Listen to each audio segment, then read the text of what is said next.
The last episodes of the second season of Disney's new Star Wars series Andor have finally gone live, and everybody has been posting about them nonstop in the Star Wars fandom. The show's creator, Tony Gilroy, has stated this will be the final season, and the ending of Season 2 presents a grim but soulful outlook on the immediate future of its core characters and the ultimate future of its setting.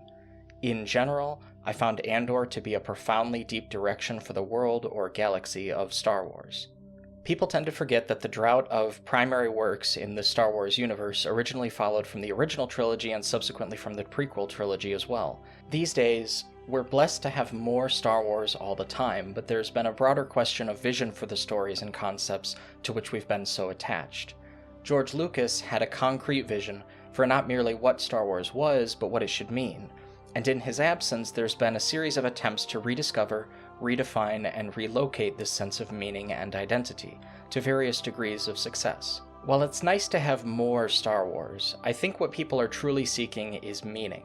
Art, from the perspective of the people trying to connect with it, is a meaning-making process.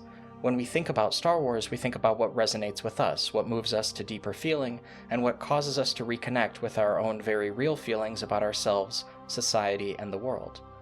I have to stress that Andor is the best example of a work that I've seen in Star Wars since Disney purchased Lucasfilm, which clearly shows there's still a lot of hope for deeper, more profound art in the new Star Wars canon.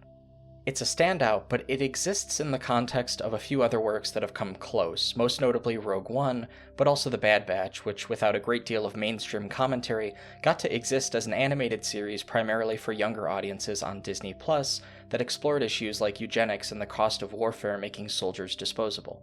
The effects of these quite obviously political phenomena on real human beings has increasingly motivated the deeper elements of Star Wars over the years. It all began with an empire dissolving its senate and using weapons of mass destruction to control its territories, but advanced with increasingly deepening commentaries on the spiritual importance of choosing the difficult path, the strength of mercy and empathy, and the way resistance against tyranny can come from the unlikeliest of places. Moving into the prequels, we saw a darker side to the Star Wars universe, but one that clearly drew on those older elements to create a new, tragic story of the fall of democracy and the death of liberty. There are so many periods of the Star Wars galaxy ripe for exploration, but Andor exists in the period uniting that fall with the later rebellion. I think Gilroy and everyone who worked on the show knocked it out of the park. It's the perfect look into the human side of those conflicts and ideals. Among the greatest, most poignant, and perhaps also the most on the nose of these conflicts and our window into them is what happens on Ghorman. For some real perspective on what this means, we have to consider the context. Ghorman is a planet under Imperial control, formerly represented by a character in the Republic Senate, who some may be familiar with from the prequels. In the extended cut of The Revenge of the Sith and in the Matthew Stover novelization, we see Padme, Bail, and other senators present a petition to Chancellor Palpatine, along with a few other key senators and 2,000 total signatories, asking him to give up his emergency powers. Among these was Senator Fang Zar, the former senator for Ghorman. In Season 2 of Andor, we get a few strong scenes with Daci Oran, the senator for Ghorman under the Empire, as we follow Mon Mothma's entanglements in the politics of the Imperial Senate. For those who haven't seen the show, I can't recommend it enough, but there's a profound sequence on Ghorman, where many of the scenes in general were powerful in a season of powerful episodes, where the Ghorman people have been baited into protesting by the Empire's intelligence agency, the ISB or Imperial Security Bureau, which has been manipulating the rebel faction on Ghorman.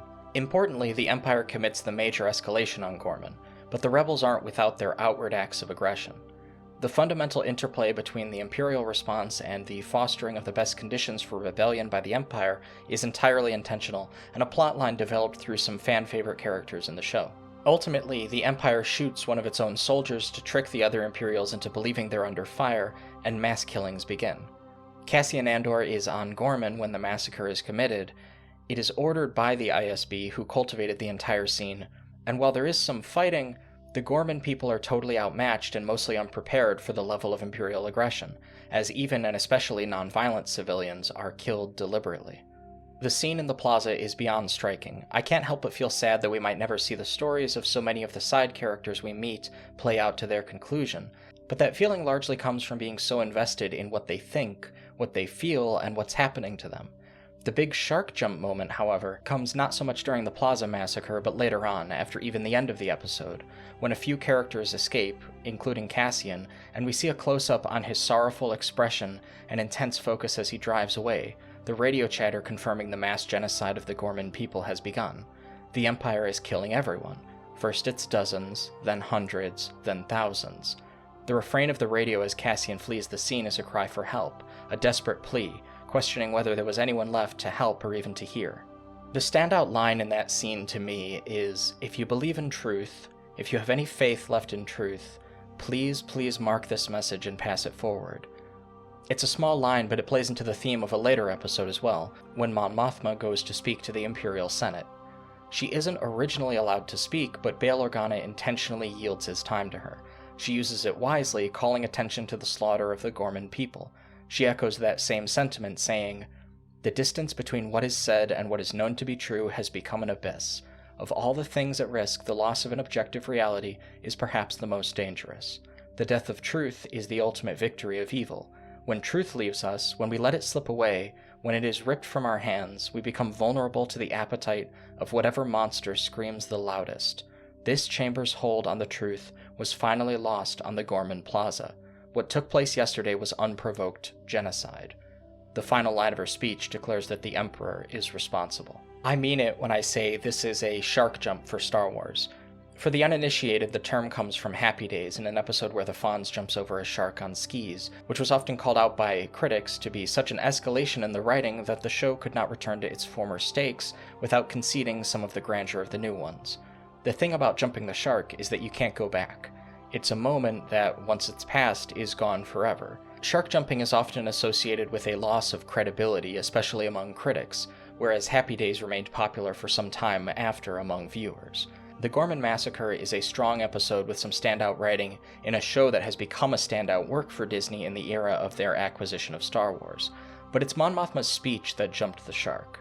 To be clear, the speech is brilliant. Usually when people say a show or person jumped the shark, it's denigratory, but that's not how I mean it.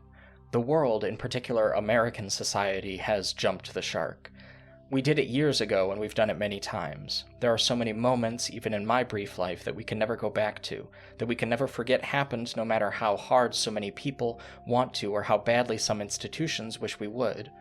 I remember when, despite the war having been known and confirmed to be based on a lie, the American government and president declared mission accomplished in Iraq. I remember how, despite the grave crimes against the human being becoming public knowledge, future administrations refused to close Guantanamo Bay. I remember when footage of a presidential candidate surfaced of him mocking a disabled reporter, bragging about sexual assault, or spreading horrid lies about multiple different marginalized groups circulated time and time again, and we watched it happen. I remember so many acts and bills and laws, and for every one I don't remember, there's another 100, proposed or real, that makes it feel like we're drowning in a sea of everything we wish we could take back, everything we've allowed to be done to us, sometimes in hushed whispers and other times to thunderous applause. The truly haunting thing about that radio message on Ghorman, or comms message for the pedantic, is it's a plea for the truth to be seen and heard. But we've seen and heard quite a bit, and no amount of seeing or hearing will take us back to before all this bad happened, to before law-abiding people could be snatched from their homes by an agency of government jackboot thugs, taken from their families and shipped abroad to rot in foreign prisons without trial. I know we wish we could go back, but we can't. Mon Mothma's speech in Andor is huge for Star Wars. For years, what I felt Star Wars lacked, what barely emerged in one or two films or surfaced here and there in some animated series, was a sense of reality. The chant in the Ghorman Plaza is a plea and a curse to my ears. We are the Ghor, the galaxy is watching. All I could think is, this could be Palestine. It could be a number of places. Someday soon, if something isn't done, it could be here. Is the world watching? We can't go back. The power of this message cannot be overstated. If Star Wars is to be anything, it should always, forevermore, and in new ways, be something like this. Good art has something to say. This is always true. It could be simple, like a father's love for his son. It could be complex, like the circumstances leading to the rise of fascism and the fall of democracy. But it has to have something human that was so important that it could not be left out. and truly great art, wonderful art, the art that affects people from the moment they see it to the far-off years when they remember it, the best art of all is real. It has something so vital about the human spirit that it cannot be contained to a fable but emerges in the conscious mind of those experiencing it as if it was not merely a story. The best stories feel like they really happened, and that's because they meant something to us, and we will not forget it. The moment from the first season of Andor that Mon Mothma's speech recalled to me was Nemik's manifesto, his dialogue with Cassian in the end of Season 1 when Cassian listens to his recording. The ISB officer, Partagas, shoots himself after listening to it in the wake of the escape of the rebels on Coruscant that allows the rumor of the Death Star's construction to leak. Mon Mothma is absolutely correct about the truth. When we lose the truth, we're at the mercy of whatever rises in the vacuum of the absence of its power. But we don't just lose the truth passively, through inaction. We lose it when we start to prefer convenient lies over painful realities. We lose it when we decide it would be easier to be led down a certain path, and even to follow with an affirming enthusiasm than to fight back at perhaps personal loss to ourselves. Many of us actively chose this path because it validated something we wanted to be true but wasn't, and still more of us watched that happen and made excuses for the same reason. I've been thinking more about Nemik's manifesto after finishing this series. Freedom is a pure idea, he says. It occurs spontaneously and without instruction. I think he means that without being told, resistance against tyranny is inevitable. The fascist obsession with death, with martyrdom, and with the glory of murder is not accidental. That its movements and parties behave over time with the increasing certainty of death, intent on causing it, mimicking an apocalyptic cult, is no coincidence. Once someone sets out to join a movement of petty tyrants, their days are already set by the life of the tyrannical movement, and the movement's days are numbered. Remember that the frontier of the rebellion is everywhere, he says, and that even the smallest act of insurrection pushes our lines forward. His words that the need for control exhibited by those same tyrants is a desperate behavior rests specifically on the grounds that it is unnatural. Tyranny requires constant effort, he says. It breaks, it leaks. Authority is brittle. Oppression is the mask of fear. I think that's true. The ultimate victory of resistance against a wrong so massive in scale that its cost in human life cannot be calculated, or an erosion of civil liberties so totalizing that it occurs through wave after wave of countless eroding acts of petty tyranny, exploitation, and systemic abuse overwhelming the people as if we really were drowning, feels impossible. But there's a chance for a reversal of our fortunes.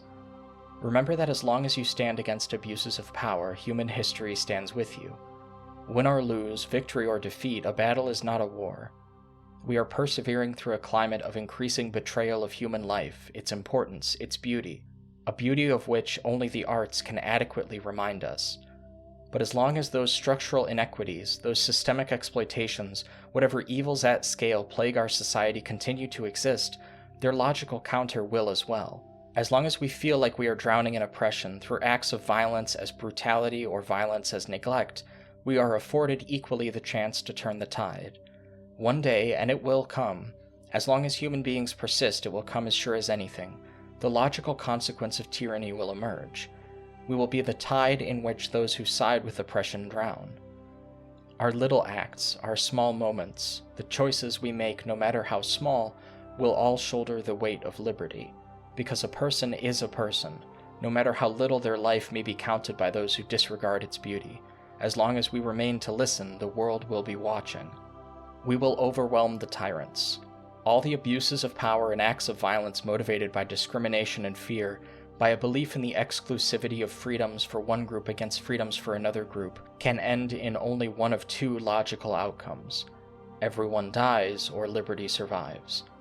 The oppressor, as long as they remain as such, has made a bargain for power and sold their own fate or the fate of their movement as a consequence. They cannot conquer forever. As long as human beings are here to watch and see and know, we are still fighting. As the manifesto goes, the day will come when all these skirmishes and battles, these moments of defiance, will have flooded the banks of the Empire's authority, and then there will be one too many. One single thing will break the siege. Remember this. Try.